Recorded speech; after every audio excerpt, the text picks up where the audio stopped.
Okay, so drawing nonlinear graphs. What we're going to need for today: ruler, pencil. If you want to do the whole thing in pencil, that's fine. If you want to do the sort of the tables and things in pen, that's fine as well. But if you do everything in pencil, any mistakes you make can be rubbed out. But if you do it in pen, sometimes you have to start again. So with that being said, let's begin. Right, so first thing I've got is an equation. I've got y equals x squared plus 5, and I want to draw the graph for that. Now, I've got a table to fill in, and that's going to get me the points to put on my graph. But first of all, I've got to understand how to fill in the table. And what I suggest is either you know already and you can do it, but if you don't, what you can do is put this into words. So you've got to think about x and how it turns into y.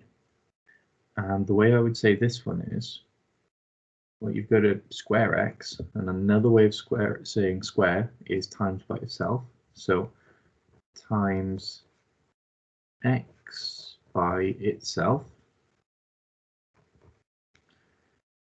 then plus 5 just means add 5. And if I put it in words, it becomes easier to fill in the table.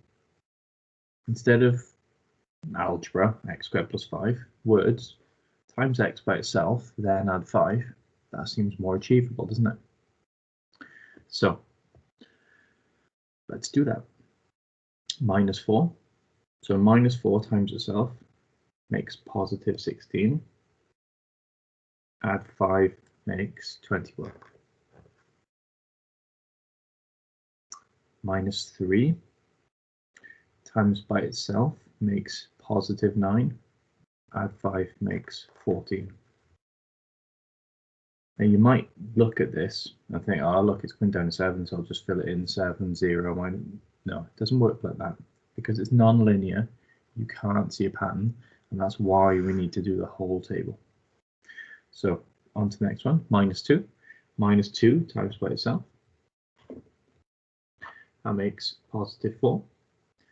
Add 5 makes 9. See how the gap's different? Minus 1 times by itself makes positive 1. Add 5 makes 6. 0 times by itself is 0. Add 5 makes 5. 1 times by itself is 1. Add 5 makes 6. 2 times by itself makes 4. Add 5 makes 9. 3 times by itself makes 9. 9 add 5 makes 14. And last one, 4 times by itself makes 16. 16 add 5 makes 21. So filled in the table, and I've got all my points. So the next step, the next thing you've got to do from here is you've got to turn this table into a set of coordinates. And if I was drawing the graph myself, this might be a step that I would skip. But if you're at all unsure, then I think actually writing out the coordinates makes things much easier, because otherwise you can start sort of plotting the wrong things. So the coordinates I get from the table are each column, so each pair of x and y. So minus 4, 21. Minus 3, 14. Minus 2, 9. Minus 1, 6. 0, 5. 1, 6. 2, 9. 3, 14. And the last one, 4, 21. Didn't take long, and it's helpful. Also, just a note about coordinates, they should always have brackets. They should always have commas between them. Otherwise, you just get a big long list of numbers, and it's not coordinates. Right, now, the next thing I've got to do is I've got to figure out how big to draw my graph. So I've got to have a look at the coordinates, and I've got to find out how far I need to draw the x-axis and how far I need to draw the y-axis. So x, I've got to look for the smallest x value, it's -4. So from -4 to the biggest x value is 4. And the y, from the smallest y value is 5 to the biggest x value is 21. Now, I'm going to draw the x's from -4 to 4, but it would be really weird if I started the graph at 5. You don't start halfway up. You've got to have 0 in there somewhere, and in the range of -4 to 4, there's 0. But in the range of 5 to 21, there's not 0. So I'm actually going to draw this from 0 to 21, because otherwise it would just be silly. You'd be starting sort of halfway up. So next thing I've got to do is figure out my scale. So I've got to have a look at how much space I've got. So I've got these big sheets, and you might think, well, that's not fair. I've got small sheets of square paper in front of me. But what I've got left is about the size of a page in your book. So what I would imagine is you've done this on one page, next page over, you've got this amount of space to figure out what you're going to do. So this is where I switch to pencil, because now if I make a mistake, I can rub it out. So x from -4 to 3. So I'm going to fold the page slightly so that you can see all of the bottom part.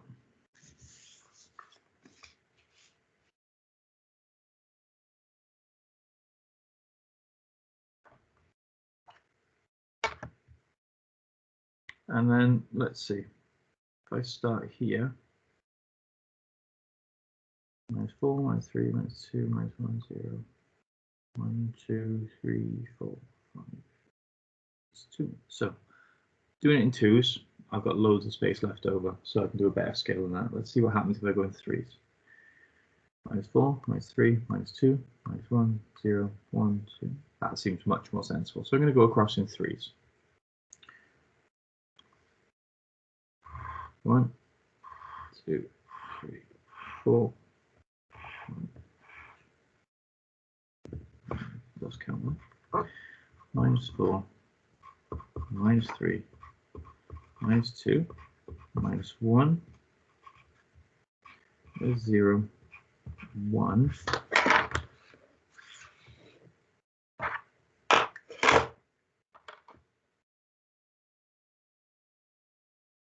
Two, 3, 4. I think that's right.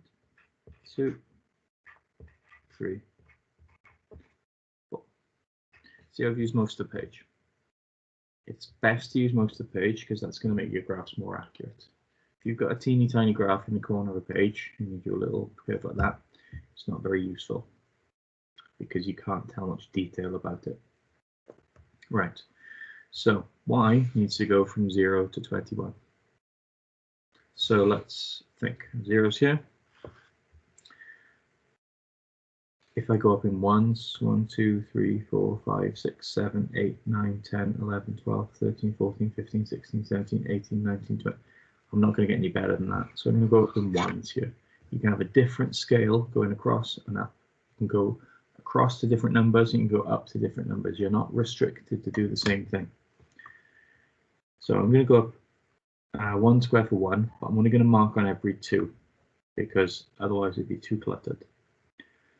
So 2, 4, 6, 8, 10, 12, 14, 16, 18, 20, and then let's just go all the way up to 22.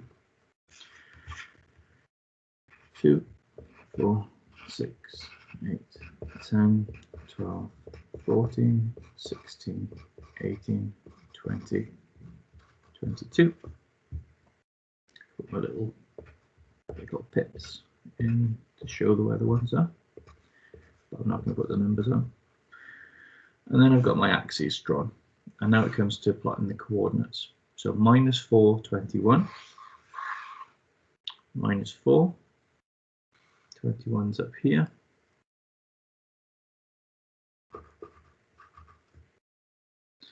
Then I've got -3, 14. So -3.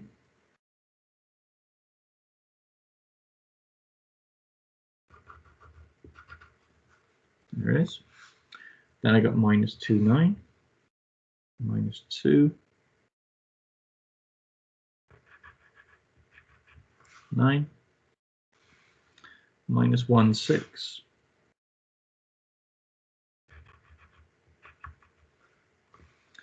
0, 5.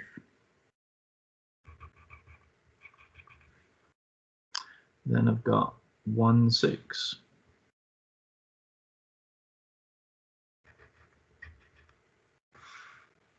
2, 9.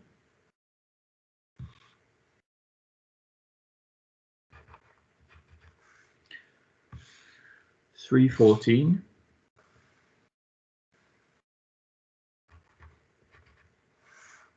And 4, 21.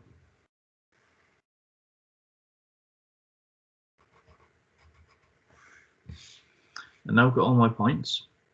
Now it's time to join them up. And I'm not going to use the ruler. The ruler was to join the axes. I'm going to join them up freehand. You have to join them up freehand. This is right why it's so important to do everything in pencil, because this doesn't often go right the first time. So I'm just going to try to go freehand through all the points in one go. Now let's see what happens.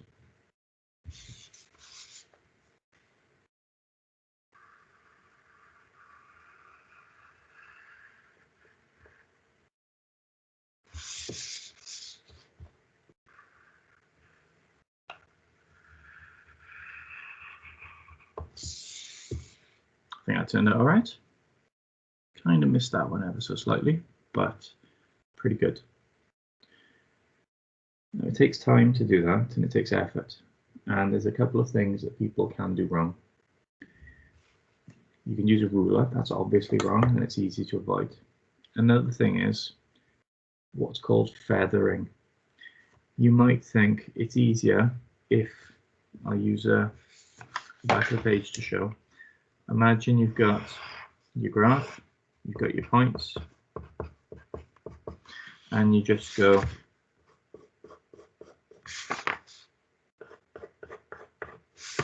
and you go like that, and you think, oh, that looks pretty good. It's going through all the points. But you've got loads of lines on there, and that's called feathering, and it's a big no-no, so don't do that. So if you did it with a ruler joining them up, it would look all weird. And that's obviously wrong, or hopefully it's obviously wrong. And apart from that, you just got to try, and it's something that gets easier with practice.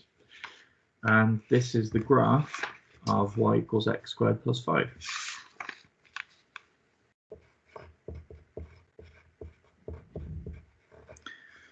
So what I'm going to do now is I'm going to just show you a couple of features of this graph and how it can be used for things. So this graph shows all the answers for this within the range anyway. So for instance, if I wanted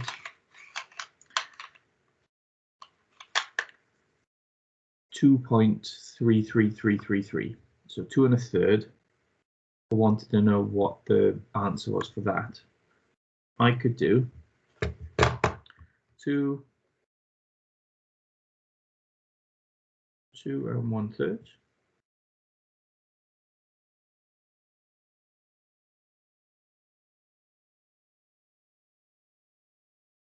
squared plus 5. So that is 10.444444 if I use my calculator. Let's check my graph.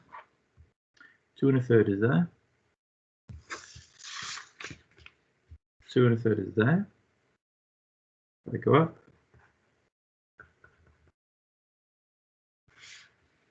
There you go, this point's 11, this point's 10. That's 10.44444444. Your graph has got all the answers, which is why it's useful. Your graph can show patterns. Your graph can do a lot of different things. Okay, right. I'm going to do one more example, but if you are confident with this, what I would suggest is just watch for filling in the table and then have a go at doing these yourself. But if you're still not confident, watch the whole thing for another explanation. The only reason I'm saying it, everyone watch the table, is because I have got a different equation and it's going to work out differently. So the first step is, let's put this in words. Now, it would be really easy to put this in words wrong.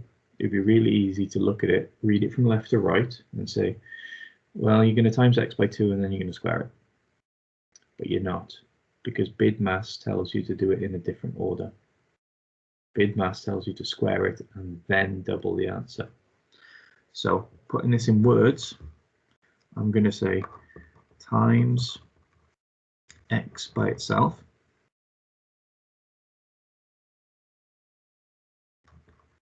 Then double the answer. That's what this is in words. And that might be helpful to you. You might just get this right first time because you understand algebra well, but if not, I really think these words help. So times x by itself, 16, double the answer, 32. Times x by itself, 9, double the answer, 18. Times x by itself, 4, double the answer, 8. Times x by itself, 1, double the answer, 2. Times x by itself, 0, double the answer, 0. 1 squared is 1, double it is 2. 2 squared is 4, double it is 8. 3 squared is 9, double it is 18. 4 squared is 16, double it is 32. The next step is going to be write these out as coordinates. So I've got minus 432. I've got minus 318.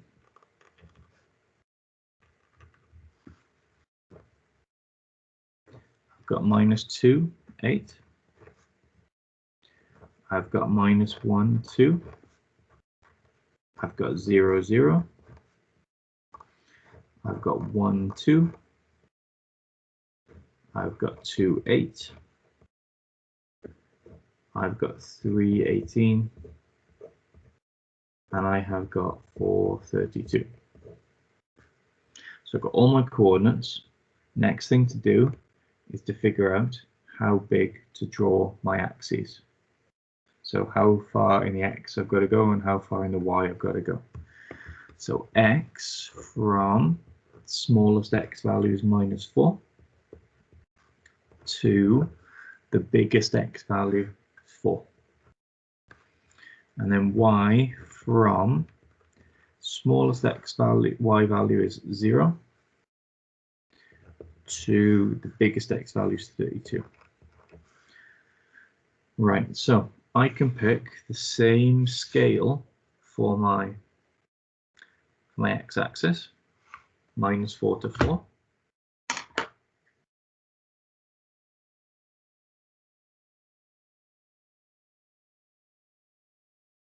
So let's fold the page so you can see what I'm doing.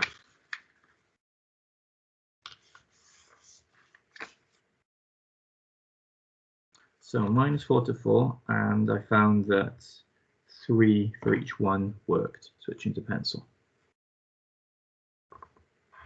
1, 2, 3, 4,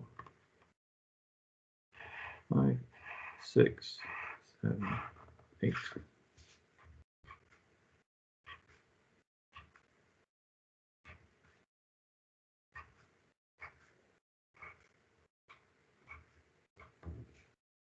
minus 4, minus 3, minus 2, minus 1, 0, 1, 2, 3, 4. Now 32 is quite large, so let's see how big that is. Let's see if I can go up in ones.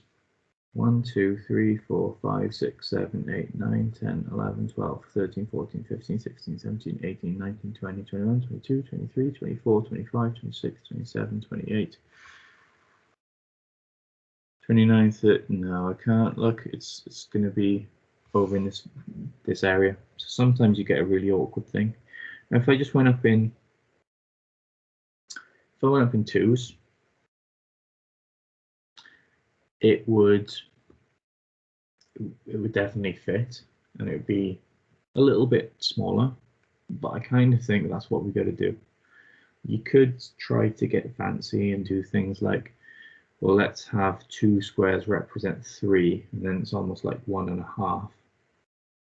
But that gets a little bit confusing. So I'm just going to go, each square represents 2, and draw it that way. So 2, 4, 6, 8, 10, 12, 14, 16, 18, 20, 22, 24, 26, 28, 30, 32. So it's only going to go that high. 32.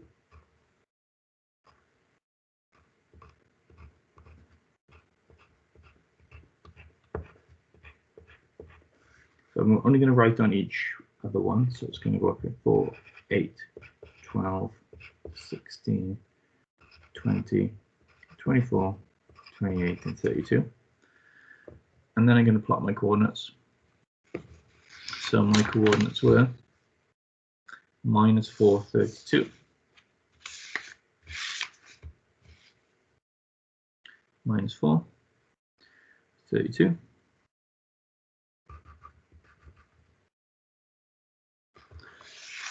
Then it was minus 318.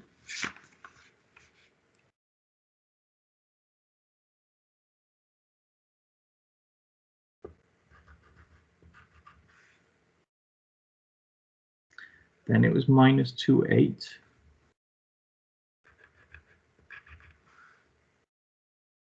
Then it was minus 1, 2. Then it was 0, 0. And it was 1, 2, 2, 8, 3, 18, and 4, 32. So there you go. All my coordinates, I just plotted them one by one.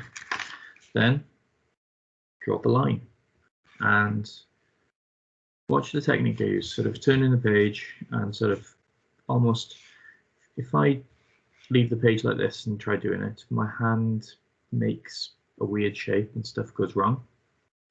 But if I do it where I'm turning the page and not moving the pen much, it's easier to control. So that's a little tip there. So let's try again.